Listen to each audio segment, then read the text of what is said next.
Estamos abordando un asunto sumamente interesante que tiene que ver con lo que se propone en el campo de la hermenéutica complementaria, que es que ellos proponen que el reino de Dios está vigente ahora en la faz de la tierra. Y lo que hice en la lección pasada fue enseñarles pues lo que dice este señor Blight acerca de lo que ellos, de lo que propone pues el otro campo. Michael Black es un erudito en la materia y nos deja saber que lo que se ha propuesto por el lado de la hermenéutica complementaria y del reino ahora no tiene base fundamental en la Biblia. Cuando lo escudriñas te das cuenta de que no encaja con la palabra de Dios, que es una fabricación más que todo. Ahora, yo no sé si ellos fabrican eso porque de esa manera lo quieren hacer o simplemente porque no tienen suficiente información para ponerlo de la otra manera. O sea que la intención que está atrás de eso no la sabemos, pero lo que sí sabemos es que existe y que ha entrado a la iglesia. Y lo que nosotros hacemos es tratar de desenmascarar el asunto. Ahora veamos el asunto que tiene que ver con el versículo 14, el versículo 17 de Romanos 14, que es el reino de Dios no es comer ni beber. Este es otro versículo que se utiliza en este campo para respaldar esa posición. Entonces, ¿qué hacemos nosotros? Bueno, vamos a ver el versículo para ver si en verdad este versículo respalda la posición de que en estos momentos el Mesías está gobernando desde el cielo. ¿Se dan cuenta? Entonces, primero que todo, aquí les pongo a Romanos 14, 17, que dice, porque el reino de Dios no es comida ni bebida, sino justicia, paz y gozo en el Espíritu Santo. ¿Ok? Entonces, frecuentemente los teólogos del reino ahora lo que hacen es que utilizan este versículo para hablar acerca de la realidad presente y espiritual del reino. Ahora, históricamente, el premilenario George Ladd, así se llama este señor que está en el campo premilenario, nosotros estamos en el campo premilenario también, pero este hombre también cree en una fase espiritual presente y ya funcionando del reino y escribe lo siguiente. Entonces, primero que todo quiero que noten que aún dentro de nuestro propio campo, ¿okay? Porque nosotros somos premilenarios, eso significa que nosotros sabemos que antes de que venga el milenio tiene que venir la tribulación, la 70ª semana de Daniel, con la cual Dios depura al pueblo de Israel, elimina los enemigos de Dios y encarcela a Satanás. ¿Okay? Encarcela a Satanás, pero ese no es el fin. Eso simplemente es que ahora viene dentro del juicio de apelación de Satanás la presentación de la fiscalía y corresponde a 1000 años de historia para enseñarle a Satanás que lo que él proponía, que el hombre si tiene un medio ambiente perfecto, entonces no va a tener los problemas que tiene el día de hoy. Entonces, ¿qué hace Dios? Le da un medio ambiente perfecto, como lo tenían en el jardín del Edén. ¿Y qué pasa con el hombre? El hombre se rebela en contra de Dios. O sea, que no importa qué tan buena sea la cosa, que si tú tengas un pollo en cada olla y que no haya guerra ni rumores de guerras y que las espadas se conviertan en arado y todo eso, no importa qué tan bonito la pongas, el hombre siempre va a estar en contra de Dios. Siempre van a haber personas que están descontentas. Eso lo debemos aplicar nosotros hoy en día porque no hay manera de mantener a todas las personas contentas. No lo intenten porque no pueden, no existe tal cosa. Entonces, con eso en mente, pues nosotros podemos discernir más los asuntos que ocurren en nuestra vida, discerniendo los asuntos que la palabra de Dios expone acerca del reino. Bueno, entonces, dice este George Ladd, la palabra de Dios sí dice que el reino de Dios es una realidad espiritual presente. O sea, que él está proponiendo de que sí, ahí está, ahí lo dice, que sí está presente en estos momentos. Y esto es lo que él va a traer, ¿ok? El reino de Dios, lo que están haciendo es que está utilizando una porción de lo que es el reino y espiritualizándola con los creyentes nada más. Pero tú comprenderás que si tú espiritualizas el asunto de un reino, que es un reino, un gobierno terrenal, el reino terrenal tiene que ver con un presidente, con un rey que gobierna un pueblo, ¿se dan cuenta? Completo, sea creyente o no sea creyente. Pero lo que está diciendo es que Dios sí dice que el reino de Dios es una realidad espiritual presente. Y dice, porque el reino de Dios no es comida ni bebida, sino justicia y paz y gozo en el Espíritu Santo, como lo tienen ahí. Parte de este versículo bíblico para exponer lo siguiente. La justicia, paz y gozo, todos son frutos del Espíritu que Dios otorga el día de hoy sobre aquellos que se rinden al gobierno del Espíritu. ¿Okay? Suena muy bonito, suena muy bien. Yo no tengo ninguna contra eso pues no tengo nada. La palabra rendirse es otra cosa, pero bueno, de todas maneras está hablando de las personas, de mi manera de pensar que sí siguen pues el patrón bíblico de confesar sus pecados para que el Espíritu controle su vida y siguen creciendo espiritualmente. Pero fíjense lo que él dice. Tiene que ver con los manantiales más profundos de la vida espiritual. Y esto, dice el apóstol inspirado, hablando de Pablo, es el reino de Dios. El reino es una realidad presente, es una bendición redentora espiritual interna que puede ser experimentada solamente por medio del nuevo nacimiento. O sea que ahí ustedes ven que hay verdades, pero hay verdades mezcladas con mentiras, verdades con información espuria, y les voy a decir el porqué. Algunos de los teólogos del reino ahora, lo que pasa es que es muy difícil discernir estas cosas si no tienen suficiente información. O sea, una persona que no tiene esta información que yo les estoy dando en este momento, acepta lo que escucha porque se lo está diciendo fulano de tal y ya es suficiente. Pero a nosotros nos interesa como embajadores de Cristo saber la verdadera política divina, porque nosotros la tenemos que implementar, somos nosotros los que implementamos la palabra de Dios. Entonces, algunos de los teólogos del reino ahora van más allá de lo que dice George Ladd y utilizan este texto para transmitir la idea de que nosotros no debemos estar mirando hacia adelante por un reino venidero con características físicas tales como las de comer y beber. En vez de eso, el reino es totalmente espiritual y es una realidad presente. Sin embargo, Romanos 14, 17 no niega un reino terrenal. Muy claramente el reino será un tiempo en el cual habrá banquetes y fiestas. Claro que está, la inauguración es un banquete espectacular, ¿okay?, del reino de Dios, en la cual todos están invitados. Entonces, en Mateo 8:11 está hablando acerca del reino, Jesús dijo lo siguiente, y se lo pongo aquí en la pantalla, dice: les digo que vendrán muchos del oriente y del occidente y se sentarán en la mesa con Abraham, Isaac y Jacob en el reino de los cielos. ¿Vieron eso? Nosotros vamos a tener, tú vas a conocer aquí a Abraham, a Isaac, a Jacob, o sea, los padres de Israel, lo vas a conocer. ¿Cómo lo hace Dios? Solamente Dios lo puede hacer. ¿Okay? O sea que eso es lo que nos está diciendo a nosotros el Mesías. De hecho, Romanos 14, 17 simplemente dice que los creyentes no deben enfatizar los aspectos físicos del reino, excluyendo sus componentes espirituales. Eso es lo que nos está diciendo. O sea, promover el énfasis en vez de la exclusión es una manera común que utiliza la Escritura para comunicar ciertas ideas.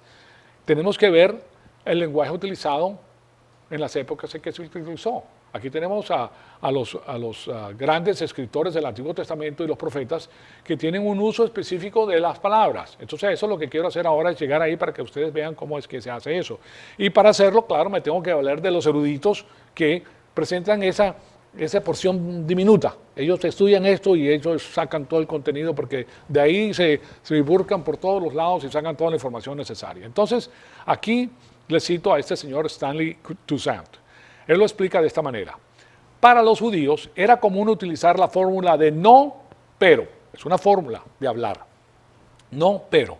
Simplemente para decir que el énfasis no es esto, sino esto. ¿Se dan cuenta? O sea, esa era la fórmula que se utilizaba, que ellos utilizaban para decirte que, que el énfasis no debe estar aquí, el énfasis tiene que estar aquí. Por ejemplo, si una persona te da un regalo, el énfasis no debe ser en el regalo, el énfasis debe ser en la persona que te lo dio. ¿Correcto? Eso lo entendemos nosotros. No es más importante el regalo que la persona que te lo dio. Entonces, en Oseas, versículo 6, capítulo 6, dice: porque más me deleito en la lealtad que en el sacrificio, y más en el conocimiento de Dios que en los holocaustos. ¿Vieron eso? Él se deleita que nosotros conozcamos su palabra. Ese es el deleite de Dios, porque de esa manera nos puede orquestar. Recuérdense que hay una analogía tremenda en la Escritura que dice que Él es la cabeza, nosotros somos el cuerpo. El interés máximo que tenemos nosotros es que Dios guíe nuestra vida, pero solamente lo puede hacer con nuestra esencia. Nosotros tenemos que decirle que sí.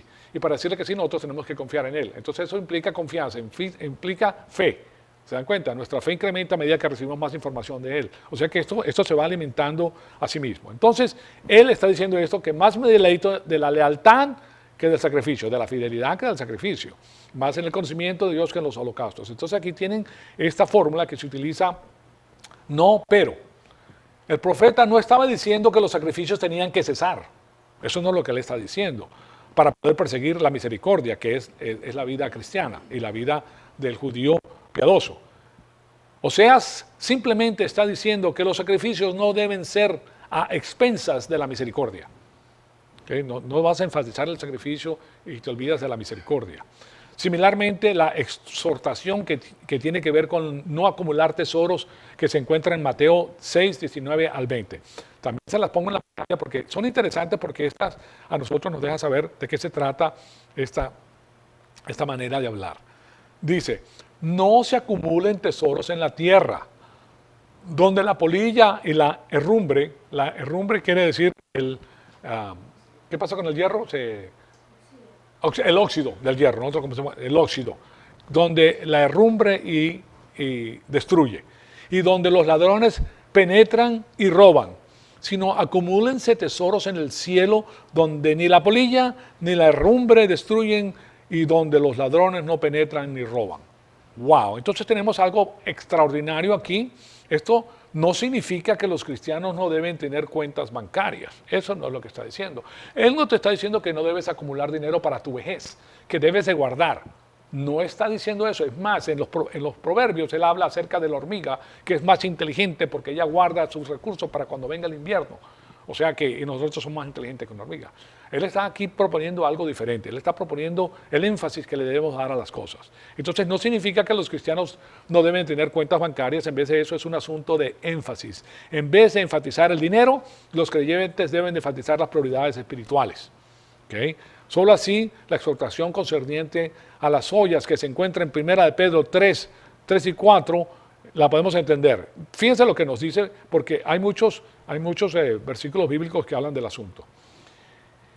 Dice, y que vuestro adorno, hablando con las mujeres, no sea externo, peinados ostentosos, joyas de oro o vestidos lujosos, sino que sea el yo interno, con el adorno incorruptible de un espíritu tierno y sereno, lo cual es precioso delante de Dios. Ahora, esto no significa que las mujeres nunca deben de ponerse joyas. Yo a veces he ido a iglesias donde las mujeres no se pintan la cara, no se ponen joyas, se ponen unos batones increíbles que son de espanto y brinco la cosa. Porque, wow, ¿cómo se te atreve a salir a la calle así de esa manera? ¿Verdad? Pero bueno, la gente interpreta las cosas literalmente con esto, cuando aquí hay una cosa específica que le está diciendo. Está haciendo el uso del lenguaje de una forma específica. Entonces, aquí están hablando de lo que se debe enfatizar. Es un asunto de énfasis, entonces. En vez de enfatizar la belleza externa, las mujeres deben enfatizar la belleza interna. Pero eso no dice que se olviden de la belleza externa. Él no está diciendo eso, ¿okay? Sino que el énfasis debe ser en lo interno, no en lo externo. Entonces, y eso es muy interesante. A las mujeres, claro está, las mujeres saben que es interesante, es importante que verse bien, lucirse bien. ¿Cómo vas a salir toda descachalandrada a la calle y no te pones nada? O sea, es importante mantenerse, ¿okay? Ahora, eso no significa, porque de la manera que algunas personas aplican eso es que, bueno, si yo no me pongo los peinados ostentosos y las joyas lujosas y no hago esto, entonces soy muy espiritual. Entonces vienen todas arraigadas, pero eso no significa que la persona que tiene joyas y se peina bien no sea espiritual, puede ser tan espiritual como la otra. ¿Okay? Simplemente está hablando del énfasis. Y cada quien hace lo que quiere, porque eso es libertad. Aquí tenemos libertad. Entonces, y cada quien tiene su propia manera de ver las cosas. De todas maneras, también en Proverbios 31:30 dice lo siguiente. Y no lo puse aquí, pero bueno, no importa, no lo puse aquí a Proverbios, pero se lo voy a leer. Proverbios 31:30 dice, engañosa es la gracia y vana la belleza, pero la mujer que teme al Señor, ésta será alabada. ¿Okay? O sea que lo interesante es que la mujer tenga a Dios, lo mismo que el hombre. Lo mismo que el hombre. El hombre, aquí está hablando de la mujer, pero el hombre lo que debe tener es ser una persona íntegra, que conoce a Dios, que ama, que se guía por la verdad absoluta de la palabra de Dios. Además, en el versículo que hemos escuchado, que es el 1 de Corintios 4:20, nos dice lo siguiente. Y tampoco lo tengo, ¿cómo es posible? Sí, aquí está, 4:20. Porque el reino de Dios no consiste en palabras, sino en poder. ¿Okay? Ahí lo tienen ustedes. Esto no dice que las palabras o el habla van a estar ausentes del reino. ¿Okay? Está enfatizando algo. Eso es lo que está haciendo. Obviamente que el habla va a estar ahí presente, si no, no nos podemos comunicar. Como Zacarías predice, pues en Zacarías dice el Señor. de los ejércitos. ¿Quién es el Señor de los ejércitos? Nuestro Señor Jesucristo. Ese era el título que tenía él en el Antiguo Testamento. Jesucristo siempre ha existido. Antes de su encarnación, Jesucristo era Dios Hijo. ¿Okay? Siempre ha existido. Entonces, así dice el Señor de los ejércitos. En aquellos días, 10 hombres de todas las lenguas de las naciones asirán un vestido de un judío, diciendo, iremos con ustedes porque hemos oído que Dios está con ustedes. Entonces el asunto de Pablo es el énfasis. Eso es lo que tenemos que ver. En otras palabras, en vez de excluir el habla, el reino también va a ser enfatizado por el poder, además del habla. ¿Okay? Entonces, cuando entendemos este asunto bajo la luz de Romanos 14, 17, damos cuenta que aquí no niega ni excluye el componente físico del reino venidero. En vez de eso, el versículo simplemente enfatiza o hace resaltar el hecho de que el reino venidero también va a destacar un componente espiritual. Es como si le pusieras la tinta amarilla para que resalte eso, que salga, eso es lo más importante. Lo otro está ahí también, es parte del perejil, es parte de lo que lo hace bonito, pero está hablando más que todo de eso. Entonces, el componente espiritual. En otras palabras, en el reino venidero el énfasis no va a ser la comida ni la bebida, sino en las realidades espirituales. De paso, cuando no dice que se va a comer y se va a beber, eso significa que cuando nosotros regresemos con nuestro cuerpo espiritual, nosotros vamos a poder comer y podemos beber. Interesante. ¿Okay? Pero, ¿cómo vas a engordar? Ahí un aleluya. Bueno, es interesante, ¿verdad? Porque es una cosa diferente a la que tiene el Señor. Vemos pues que además, pues a pesar de que el verbo ser o estar en el griego, que es eimi, ser o estar, eimi, un verbo irregular como en el español. Por ejemplo, yo soy, tú eres, él es, no tiene la misma raíz, o sea, la raíz cambia. Entonces, a pesar de estar en el tiempo presente, que es en vez de eimi, es estin en el tiempo presente, en Romanos 14, 17, eso no está comunicando que el reino es una realidad presente. ¿Okay? Aunque lo esté diciendo de esa manera, aunque esté en el tiempo presente, es posible interpretar a Romanos 14, 17 con una distinción en el sentido legal. En el latín es de jure, o de jurado, ahí viene la palabra jurado, de jure por un lado, o en el sentido factual, de facto. De jure o de facto, son terminología que se utiliza en la jurisprudencia, en las leyes. Entonces, mientras que los creyentes son legalmente los herederos del reino, de jure, ¿okay? Para hecho jurídico, nosotros somos legalmente, por la sangre de Cristo, los herederos del reino. Tenemos dos herencias. La primera herencia, la que viene de facto, de jure, es que cuando tú crees en el Señor Jesucristo, inmediatamente tú eres heredero porque ya eres familia de Dios. Esa es la primera herencia. La segunda herencia viene con nuestro crecimiento espiritual y nuestra producción. Por eso es tan importante. La posición que vas a tener en el reino milenario es importantísima, porque esa habla de cuánto glorificaste al Señor. ¿Me explico? Y tiene unas recompensas que sobrepasan el entendimiento, como nos dice la palabra de Dios. No hay nada más importante que esto, señoras y señores. Nada, todo palidece. Cuando tú ves las cosas del mundo, todo palidece. Tú sigue al Señor con todo tu corazón, con toda tu alma y con toda tu mente, y Él te va a dar todos los deseos de tu corazón. Todo. ¿Para qué estás buscando por tu propia cuenta, con tu fuerza finita, las cosas que Dios te puede dar con abundancia? No, porque tú le estás dando ahí, dándole la vuelta, que lo voy a hacer así, lo voy a hacer aquí, lo voy a poner después de así, y yo voy a... No, chico, no hagas eso. Piensa en el Señor, deja que Él haga las cosas, persíguelo a Él. Él te dio la mente que tienes y Él te va a iluminar. Pero te va a iluminar, te va a sacar todo lo que no sirve, va a un lado para que puedas ver directamente hacia dónde te tienes que dirigir. Se acabó la confusión. La confusión es parte del sistema cósmico. ¿Okay? Confusión tiene otra palabra, Babilonia. ¿Okay? Y la palabra de Dios quita todo eso de tu mente, para que veas las cosas clarísimas. No tienes que estarte preocupando tanto. Estás en el plan de Dios, te ama y te va a dar todo lo mejor y lo máximo. ¿Cuál es tu problema? ¿Okay? Bueno, entonces, aquí vemos que Dios es el que hace todas estas cosas. Entonces, hay una distinción en el sentido legal, de jure o en el sentido factual de facto. Entonces, mientras que los creyentes son legalmente los herederos del reino venidero de Dios, todos nosotros, el reino todavía no ha llegado a ser una realidad factual o de hecho, ¿okay? De facto. Todavía nosotros somos ciudadanos de ese reino, ¿verdad? Pero todavía no estamos en ese reino. Nosotros somos ciudadanos del cielo, pero estamos aquí como embajadores. Pero después que nos vayamos y cuando comience el reino milenario vamos a estar ahí de facto, de hecho, vamos a estar presentes. Entonces, aquí vemos algo muy interesante. Nosotros podemos encontrar esta distinción de jure o de facto en otras cartas del apóstol Pablo. Por ejemplo, en Filipenses, a los creyentes se les llama ciudadanos del cielo. ¿Okay? O sea que aquí hay mucha evidencia acerca de eso. Fíjense lo que nos dice Filipenses 3:20. Porque nuestra ciudadanía está en los cielos, ¿okay? De donde también ansiosamente esperamos a un Salvador, el Señor Jesucristo. ¿Okay? Está esperando, Él regresa, nuestro Salvador regresa y nosotros regresamos con Él. Ahí estamos, así como Cristo está esperando a la diestra del Padre, nosotros también esperamos por Él. ¿Me explico? O sea, todo concuerda. Entonces, en Efesios, de los creyentes se dice que están sentados con Cristo en los lugares celestiales. Y aquí les pongo Efesios 2. Fíjense lo que nos dice. Y con Él nos resucitó. Está hablando un hombre vivo. ¿Okay? Aquí está hablando ¿quién? El apóstol Pablo. ¿Está muerto o está vivo cuando está hablando? Está vivo. Está hablando cuando está vivo y Él está diciendo, ya nos resucitó. De jure, ya estamos con Él. Por ley ya estamos con Él. Ya nosotros somos de Él. Y con Él nos sentó, tiempo pasado, del verbo sentarse, en los lugares celestiales en Cristo Jesús. O sea que es un hecho. Es un hecho. Lo que pasa es de jure, ya está listo, pero de hecho no estamos ahí todavía. Estamos aquí abajo. Pero Él nos dice que esa es nuestra posición. Ahí es donde nosotros pertenecemos. Entonces, esta posición celestial representa la condición legal del creyente. Eso es lo que le estoy diciendo.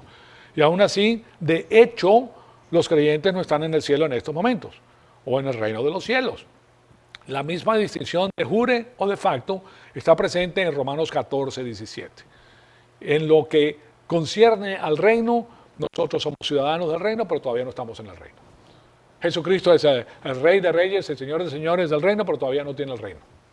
¿Okay? O sea que de jure es suyo, y de facto todavía no es. Es como un hombre, eso es lo que pasaba cuando las mujeres eran desposadas con su marido en el Antiguo Testamento, como la Virgen María.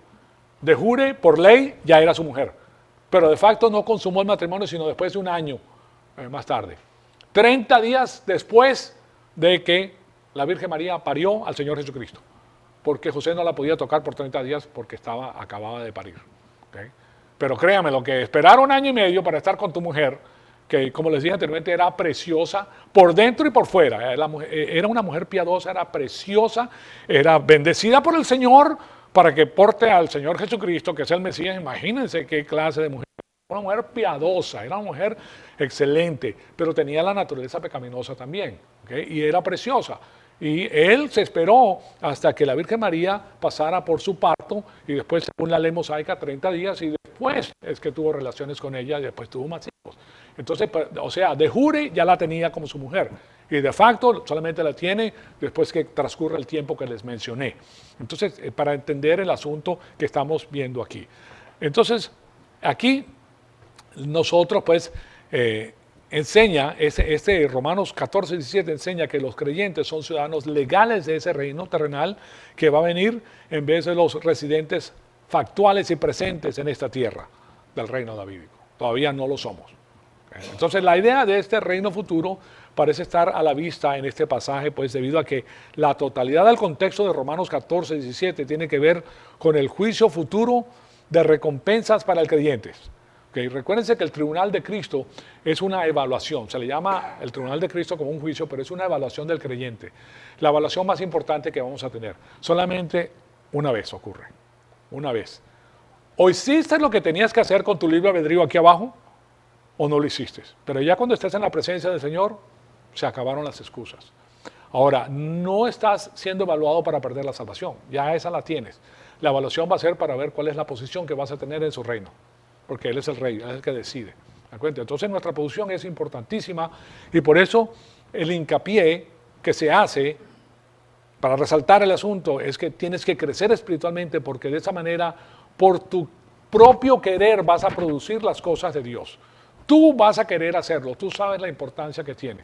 Estas personas tienen una producción extraordinaria, extraordinaria. No paran de producir, o sea, no paran de producir, siempre están alimentados con la palabra de Dios y siempre están produciendo. Y ese es el deleite de ellos, esa es su vida. El deleite es producir. Entonces, permítame ponerles aquí a Romanos 14, 10 a 12. ¿Qué nos dice lo siguiente?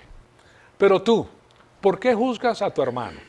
O también tú, ¿por qué menosprecias a tu hermano? Interesante eso, en las relaciones que nosotros tenemos. Si tú eres una persona que tiene una posición elevada y tienes un hermano que no tiene la posición elevada, que hace trabajo manual, ese hombre lo tienes que tratar como tu hermano, es tu hermano, no lo vas a menospreciar porque no tiene lo que tú tienes, ni mucho menos. O que tú eres más inteligente que él, entonces tú te vas a tomar ventaja de él. De ninguna manera, ese es tu hermano. Dios te va a llamar a cuenta por lo que tú tienes con él. Entonces, porque todos compareceremos ante el tribunal de Dios, es el tribunal de Cristo, de nuestro Señor Jesucristo, dice el tribunal de Dios. Porque está escrito, vivo yo, dice el Señor, que ante mí se doblará toda rodilla y toda lengua alabará a Dios. De modo que cada uno de nosotros dará a Dios cuenta de sí mismo. Entonces, el entendimiento futurista del reino en este versículo no significa que el concepto no es aplicable en el tiempo presente, debido a que el conocimiento del futuro siempre afecta el comportamiento del individuo en el presente. Por eso hay tanta escatología, porque Él quiere que nosotros sepamos lo que nos espera. Eso afecta el comportamiento que tenemos nosotros hoy en día. Si no fuéramos como los paganos, que no, esto es cíclico, no hay mañana, y si no hay mañana, ¿por qué me voy a procurar hacer más? Mejor tomo, vivo y me divierto.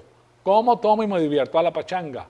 Bueno, eso era en mi época, ahora a la quebradita, también pasó ya, también, no sé qué se utiliza el día de hoy, pero bueno. ¿Okay? A la vida ¿cómo se dijera? No sé, a la vida suelta, pues, a la rienda suelta. A la vida loca, sí, también, esa vieja también, muy antigua, pero no tenemos los términos modernos. Bueno, entonces, el entendimiento futurista del reino en este versículo no significa que este concepto no es aplicable, porque a nosotros nos permite ver hacia dónde nos dirigimos y qué tenemos que hacer. Entonces, honestamente, vamos a 2 de Pedro 3:11, que nos dijo, puesto que todas estas cosas han de ser destruidas de esta manera, ¿qué clase de personas deben ser ustedes en santa conducta y piedad? ¿Sí? Cuando habla de santa conducta, ¿qué es lo primero que viene a nuestra mente con el trasfondo católico? Quiero que vean eso, porque si te santa conducta, lo primero que te viste es un halo en la cabeza, ¿ok? Caminando tranquilamente y te cambia la voz y no puedes hacer esto y no puedes hacer aquellos pecadores, que no pasa. Nada que ver con eso, señoras y señores, ¿ok? Santa conducta es conducta separada. ¿Separada de qué? Separada del mundo, del sistema cósmico. Nosotros no estamos aquí para estar en las cosas del sistema cósmico, estamos aquí para las cosas de Dios. ¿Quiere decir eso que no puedes bailar? De ninguna manera. Tú puedes bailar en el espíritu, tú puedes disfrutar, tú puedes salir con tu mujer, estar en una fiesta y disfrutar esa fiesta a lo máximo. ¿Okay? Puedes comer y puedes tomar, no hay ningún problema con eso, eso no es lo que está diciendo. Él está diciendo que tú tienes que estar separado. Y la piedad, la palabra en el griego es eusebia, que es la aplicación de la palabra de Dios. O sea que tú puedes hacer muchas cosas, pero no te sales del camino. Esa es la piedad y esa es la separación que nosotros tenemos. Entonces aquí Pedro conecta el conocimiento y la destrucción futura del mundo con las prioridades celestiales en el presente. Fíjense en esto porque eso es lo que él dice, puesto que todas las cosas van a ser destruidas de esta manera, ¿qué clase de personas no deben de ser? O sea, compónganse de acuerdo a la palabra de Dios. Entonces él conecta el conocimiento de la destrucción futura para que nosotros sepamos que en el futuro todo esto va a ser destruido. El cielo y la tierra pasarán, pero mi palabra no pasará, dice el Señor. La palabra de Dios es lo único que te llevas. Eso fue lo único que atesoraste, ¿ok? Y los millonarios no atesoran la palabra de Dios, no atesoran la riqueza de este mundo. Y cuando llegan al otro lado, si es que han creído, entra con una mano adelante y una mano atrás, nada más. ¿Okay? Por eso son los pobres ricos. Los pobres ricos son esos. ¿Okay? Esos son los pobres de ustedes. Entonces, nosotros sabemos eso y nos reímos. Pues sí, nosotros disfrutamos todo porque nosotros tenemos todo. Dios nos da a nosotros todo. ¿Okay? Entonces, aquí vemos que Stanley D. Toussaint, que yo les he presentado anteriormente, dice lo siguiente. En este reino venidero, el énfasis no va a ser en la comida, sino en las realidades espirituales. Si eso es verdad, en el futuro, la conducta presente de los cristianos debería reflejarla. El futuro, entonces, sí influencia al presente. Claro que sí. Yo me dedico mucho a hablarles a ustedes del futuro, porque Y yo quiero que sepa que el mejor negocio que ustedes pueden tener en la faz de la tierra es el negocio de nuestro Padre. Eso es lo máximo que hay. Lo demás todo viene por añadidura. Todo. Te va a dar tiempo para todo.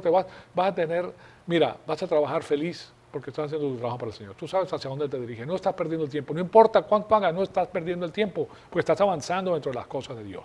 Entonces, este señor Alva J. McClain, también se los he presentado anteriormente, elucida este punto de cómo esta interpretación futurística de Romanos 14, 17 todavía le permite una aplicación presente a la iglesia. O sea, está en el campo de nosotros y fíjate lo que él dice. Aquí el pensamiento encaja mejor con un reino futuro que con un reino presente. Porque definitivamente que en la vida presente nadie puede negar la importancia de la carne y de la bebida. O sea, de la comida y de la bebida. Pero en lo que concierne a la iglesia, en el reino futuro, esas cosas no van a ser consecuentes. Por eso, debido a que la iglesia va a gobernar en el reino, ¿vieron eso? Nosotros, la iglesia, vamos a gobernar, aquellas personas que han llegado a esa madurez, sus miembros no se deben juzgar o contristar los unos con los otros de tal manera aquí y ahora. Todas las disputas de esta naturaleza deben dejarse para el tribunal de Cristo, el cual va a inaugurar su reino sobre la faz de la tierra. Primero pasamos por el tribunal de Cristo y posteriormente, después de pasar por el tribunal de Cristo, es que nosotros vamos a tener entonces la evaluación y vamos a saber a dónde estamos en el tribunal de Cristo, en el reino milenario, qué posición tenemos. O sea que cuando nos veamos en el milenio, nosotros vamos a ver las posiciones que tenemos cada uno de nosotros. Eso es lo lindo de la palabra de Dios. Esto no lo puedes ¿cómo se dijera? Fake. ¿Cómo se dice fake? No lo puedes, you can't fake it. No lo puedes falsificar. O sea, tu vida cristiana no la puedes falsificar ante el trono de Dios. O eres o no eres. Cuando estés allá te vas a dar cuenta. Vas a tener un fuego forestal increíble porque hiciste una cantidad de obras de bien humano que se quemaron. Entonces, cuando nosotros pasemos por allá, vamos, esa hoguera, ese fulano de tal. Una hoguera impresionante de las cosas del mundo que hizo. Arregló el mundo completo, pero se quemó todo lo que hizo, ¿verdad? Pero el creyente que calladito sigue su camino, está con el Señor. A nosotros nos interesa seguir a nuestro Señor. Nada más. Gracias al Señor que nos da pastores que a nosotros nos indican hacia dónde es. Pero esto no se trata del pastor tampoco. Porque el pastor simplemente cumple con su función que Dios le da como con el don espiritual. Pero yo sí les digo una cosa para el pastor. La gloria del pastor es la madurez de las ovejas de Dios que Dios le ha dado. Esta es la gloria del pastor. ¿Cuántas personas llegaron a madurez espiritual? Eso sí es importante. Bueno, eso les deja saber a ustedes cuál es mi interés. Mi interés es el de estudiar para darles a ustedes toda la comida posible para que se alimenten y crezcan y tengan la máxima bendición de la mano de nuestro Padre. Esa es mi extensión, ese es mi don. Si se dan cuenta, entonces todo eso Dios lo pone que todo se encaja perfectamente bien. Entonces, esto es lo que tenemos. Nosotros no nos debemos juzgar o contristar los unos a los otros. Hay que permitir que Dios haga todas estas cosas. Se nos acabó el tiempo para el día de hoy. La próxima semana vamos a ver el asunto del Rey de Reyes y Señor de Señores que se encuentra en 1 de Timoteo 6:15. Y les voy a dar una explicación tremenda acerca de esto, porque nosotros sabemos que el Señor Jesucristo tiene ese título. ¿Okay? Sabemos que lo tiene, pero todavía no lo está ejecutando. O sea que con lo que hemos aprendido, de jure, legalmente, a él le pertenece el título. Pero de hecho, de facto, todavía no lo está llevando a cabo. ¿Okay? Eso lo vamos a ver la semana que viene y eso va a derramar más luz acerca de lo que la Biblia nos dice a nosotros y que no se pueden utilizar estos versículos porque este versículo lo utiliza el campo de la teología del reino ahora. ¿Okay? Y lo que estamos haciendo es desenmascarando todo esto porque tienes que ponerlo y ubicarlo en el lugar que le corresponde. Ese es nuestro interés. Amado Padre, te damos las gracias por este privilegio extraordinario que nos has dado de escuchar tu palabra. Te pedimos que el Espíritu Santo nos siga retando, Señor amado, para seguir creciendo y para conocer todo tu consejo para nuestra vida. Gracias por hacernos tus embajadores, Señor amado. Gracias por permitirnos conocer todas estas cosas que de otra manera no hubiera manera de entenderlas ni de conocerlas. Pero ahora tú nos das a nosotros esta superabundante gracia de poder conocer estas cosas para estar al tanto de ellas y poder ejecutar nuestra labor que tenemos aquí en la faz de la tierra. Te pedimos entonces que todas las cosas que hagamos sean para la gloria y la honra de tu Hijo amado, nuestro Señor Jesucristo. En su nombre te lo pedimos. Amén.